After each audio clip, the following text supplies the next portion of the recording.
जय हिंद दोस्तों। कैसे हैं आप लोग? आशा है आप लोग बहुत अच्छे होंगे।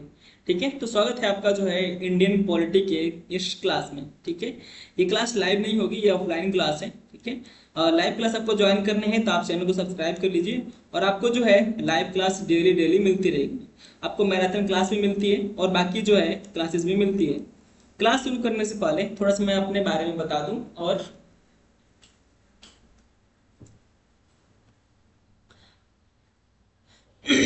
ठीक है, और जो है हम लोग इस चैनल के बारे में पढ़ लेते हैं और जान लेते हैं कि चैनल ही क्या है।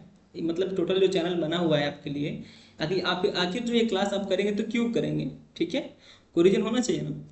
तो देखिए, ये जो इस चैनल का नाम है यूपीपीसीएस हिंदी सूर्य शिक्षा सहयोगी एकेडमी। ठीक है, ये इसका नाम है, ऑफिशियल नेम है। आप इसको ही सब्सक्राइब करेंगे, ठीक है ना। इस पर जो एक बैच लेकर आया गया है, इस बैच का नाम क्या है?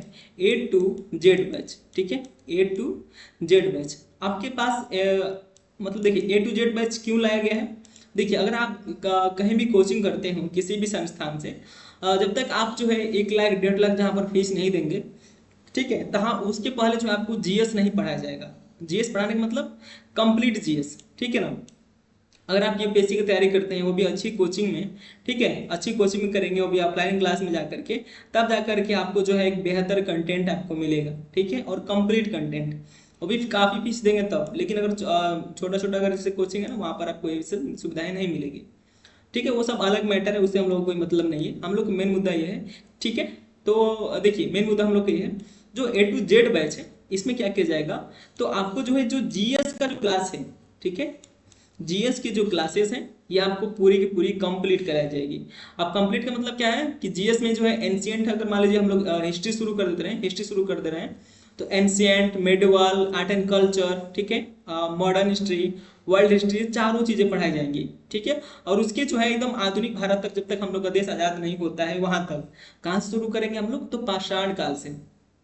यानी जो क्लासेस होने वाली है अपने आप में, क्लासेस क्या है तो सफिशियंट है, कंप्लीट है। इस क्लास करने के बाद आप क्या होंगे, तो जो है पूरी तरह से निसंकोच होंगे कि आप किसी भी एग्जाम को दे सकते हैं।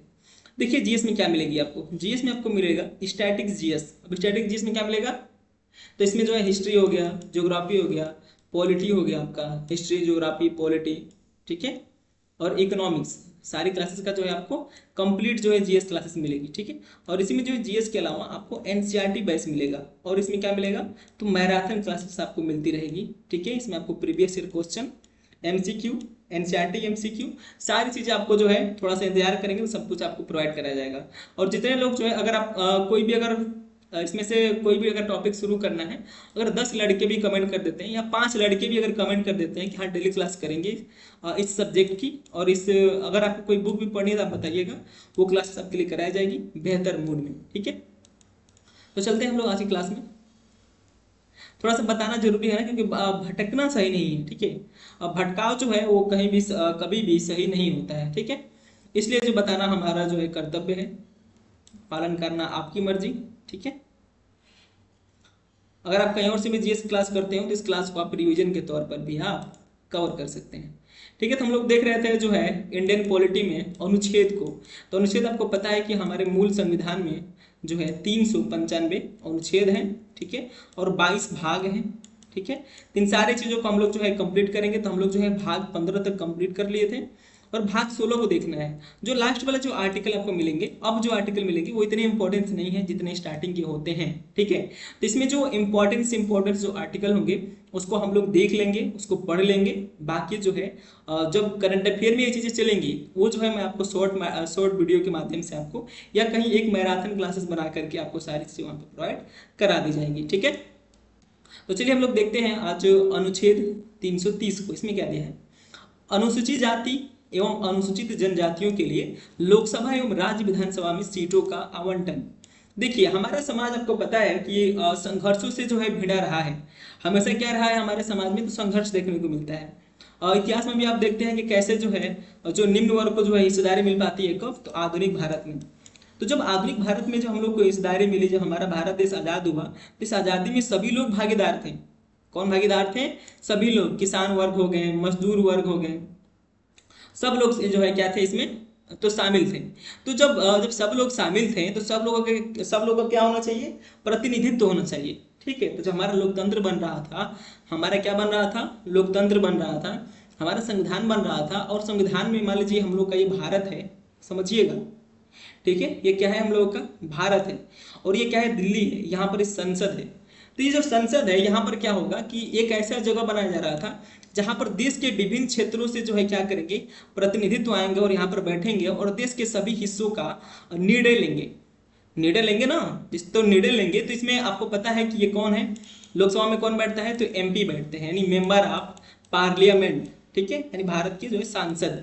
अभी चुनाव हुआ है हाल ही में ना, तो एमपी का चुनाव हुआ है, जो है मध्य प्रदेश नहीं है, ये मेंबर ऑफ पार्लियामेंट है। ठीक है ना, तो ये जो एमपी है कहाँ से आएंगे, तो भारत की विभिन्न क्षेत्रों से।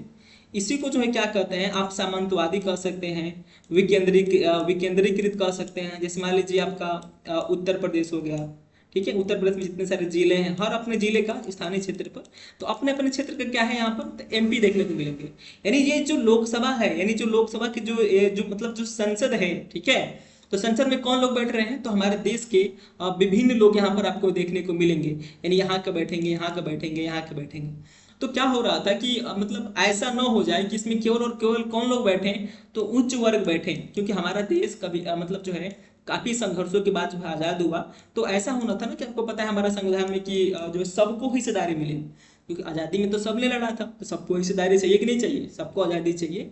इसीलिए क्या किया गया कि जो है यहाँ पर जो एससी के जो लोग हैं और जो एसटी के लोग हैं, यहाँ पर इनकी सीटें जो है निश्चित कर दी गई कि जो 545 जो सीटें दी गई हैं, इनमें से जो है कुछ सीटें क्या होंगी, तो एससी के लिए रिजर्व होंगी और कुछ एसटी के लिए रिजर्व होंगी। ये जरूरी भी है, अगर नहीं होगा, अगर रिजर्व नहीं होगा तो क्या होगा कि जो आपको पता है कि एससी और एसटी में आज भी जो है एजुकेशन का जो सिस्टम है और जो सामाजिक प्रगति है, आर्थिक जो प्रगति है, राजनीतिक प्रगति है, अभी भी नहीं हो पाई है। आपको विश्वास नहीं हो तो आप जाकर के जमीनी स्तर पर भी अपना अनुमान लगा सकते हैं, देख सकते हैं। ठीक है, तो इसलिए जो क्या किया गया, तो इनको जो है सीटों को आवंटन किया गया किसमें, तो लोकसभा में, और राज्य के विधानसभा में भी, सिर्फ लोकसभा में नहीं, जो प्रत्येक राज्य है जहां पर विधानसभाएं हैं, जैसे यूपी में लखनऊ हो गया, तो इस विधानसभाओं में भी क्या होगा, तो एससी और एसटी की जो सीटें होंगी वो रिजर्व होंगी। रिजर्व होना आवश्यक क्यों है, आपको पता होना चाहिए। जब तक रिजर्व नहीं होगा, अब रिजर्व होगा तो क्या होगा, तो मान लीजिए कोई भी क्षेत्र है, वहां से अगर एससी कैंडिडेट अगर चुना जाता है, वो जा करके अपने समुदाय की इसमें बातें रखेगा, किसके पास, अध्यक्ष महोदय के पास रखेगा ना अपनी बातें, और देश की पीएम के सामने रखेगा, और मिल करके क्या होंगे ये लोग, तो डिसीजन लेंगे। और क्या होगी, जो अगर कोई पॉलिसी बन रही होगी, तो उस पॉलिसी में क्या होगी, तो इन एससी और एसटी की जो बातें होंगी, इनकी जो कमियां होंगी, इनके विकास के लिए जो चीजें होंगी, उसको क्या होगा, तो इसमें जो है उस पॉलिसी में रखा जाएगा और इनको भी लाभ मिल पाएगा। ठीक है, जो समाज के जो है, जो हमारे संविधान के लिए, हमारे देश के लिए जरूरी है। बात समझ में आ रही है आपको? अगर कोई डाउट हो तो आप तुरंत पूछिएगा बेहिचक। ठीक है, क्योंकि हम लोग को पॉलिटी जो है, पॉलिटी लेकर नहीं पढ़ना है। क्या पढ़ना है, इसको लेकर व्यवहारिक रूप में समझना है हर बातों को। ये बात आप समझ लिए हैं।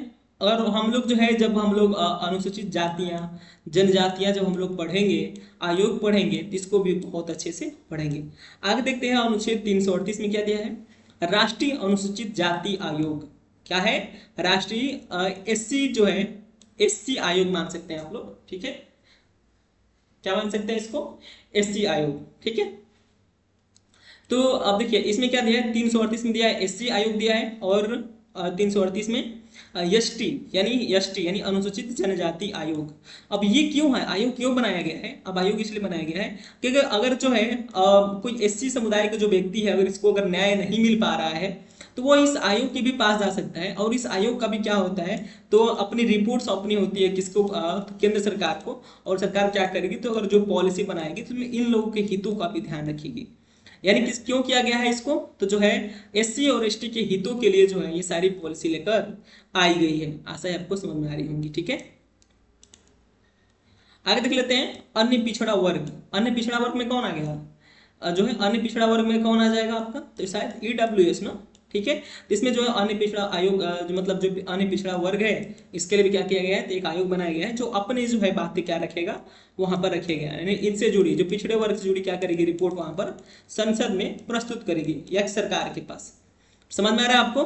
तो ये सारी जो चीजें हैं बहुत इंपॉर्टेंस है, इसको जो है आप लोग याद रखेंगे क्योंकि जो है बहुत हर बार चर्चा में रहता है कुछ वर्गों के लिए विशेष उपबंध, ठीक है ना। तो इसको आप लोग याद रखेंगे, जब हम लोग इसको फिर से डिटेल में पढ़ेंगे तो वहाँ भी एक बार रिवाइज करेंगे। अब हम लोग देखते हैं भाग 17 इसमें क्या दिया है, राजभाषा, यानी हमारे भारत की क्या है तो ऑफिशियल लैंग्वेज, हमारे भारत की ऑफिशियल लैंग्वेज क्या होनी चाहिए, ये किसमें निहित है तो भाग 17 में दिया हुआ है। इसमें कई सारे अनुच्छेद हैं, लेकिन इंपॉर्टेंट अनुच्छेद में आप देख सकते हैं कि अनुच्छेद नंबर 343 हिंदी जो है, हिंदी संघ की राजभाषा होगी, यानी हमारे जो संघ है, हमारा जो केंद्र है, यानी हमारे केंद्र की जो भाषा क्या है राजभाषा, तो वो है क्या है तो वो हिंदी है। और लिपि क्या होगी तो देवनागरी, तथा अंकों की अंतरराष्ट्रीय रूप में क्या होगी मान्य होगा, ठीक है। तो ये सारी बातें आप याद रख लेंगे। हिंदी क्या है तो हमारी संघ की राजभाषा है। अनुच्छेद 350 में देख लेते हैं, भाषाई अल्पसंख्यकों के लिए विशेष अधिकार, ठीक है, क्या है विशेष अधिकार, तो आप यहाँ पर देख सकते हैं। आगे देख लेते हैं भाग 18 आपात उपबंध, अनुच्छेद 352 में क्या दिया है, युद्ध सशस्त्र। अब देखिए युद्ध क्या होता है, युद्ध मान लीजिए दूसरे देश से जो लड़ा जा रहा है वो क्या है युद्ध है। सशस्त्र विद्रोह होता है, यानी हमारे देश में जो है क्या होता है विद्रोह होता है, तो उसकी बात हो रहा है।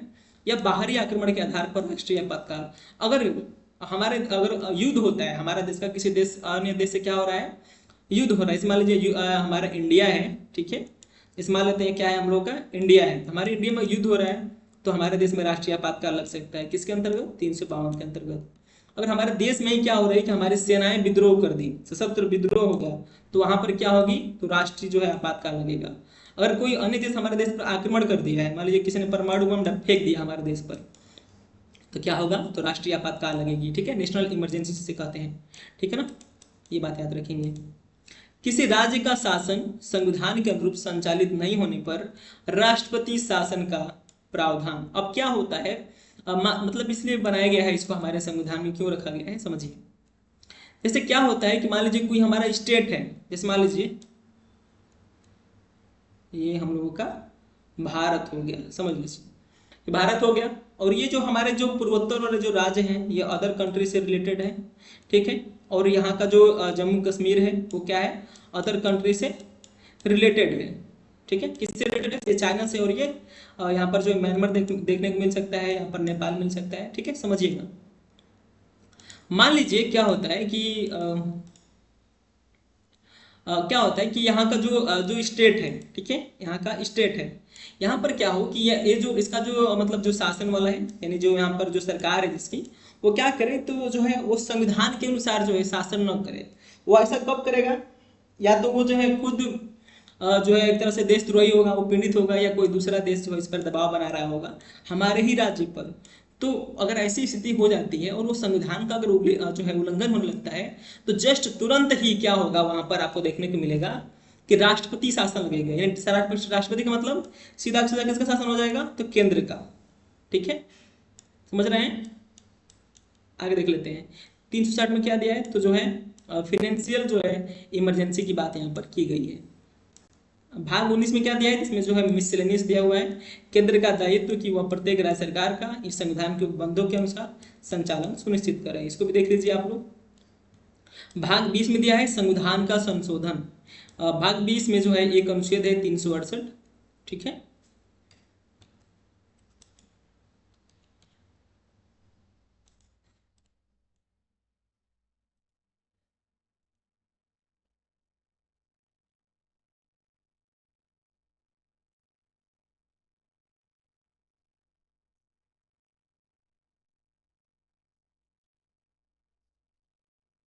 क्या दिया है यहाँ पर, तो यहाँ पर दिया है अनुच्छेद जो है 368, तो 68 में आप देख सकते हैं, सॉरी यहाँ पर देख सकते हैं 368 में